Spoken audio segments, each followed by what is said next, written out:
Friends, సమంతకి 2025 డిసెంబర్‌లో పెళ్లైంది రాజ్ నిడుమూర్‌తో. అయితే రాజ్ నిడుమూరు మొదటి భార్యతో తను 2022లో విడాకులు తీసుకున్నాడు. అలాగే సమంత కూడా 2021తో నాగ చైతన్యతో విడాకులు తీసుకుంది.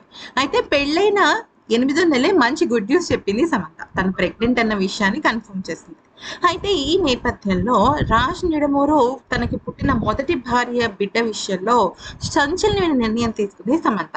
నిజానికి ఇప్పుడు రాజ్ నిడమూరి భార్య దగ్గరే రాజ్ నిడమూరు మొదట పుట్టిన పాప పెరుగుతుంది. అయితే ఆ పాప విషయంలో సమంత తీసుకున్న నిర్ణయం ఏంటంటే, నాకు పుట్టిన బిడ్డతో పాటు సమానంగా రాజ్ నిడమూరు మొదటి భార్యగా బిడ్డకి కూడా అన్ని హక్కులు దక్కుతాయి. అంతేకాకుండా నిజం చెప్పాలి అంటే ఆ బిడ్డ నా మొదటి పాప.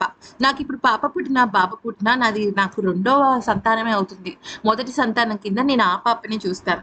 అంతేకాకుండా వాళ్ళ నాన్నగారిని కలవటం కోసం తనకి ఎప్పుడైనా రావచ్చు. ఏ క్షణానైనా రావచ్చు.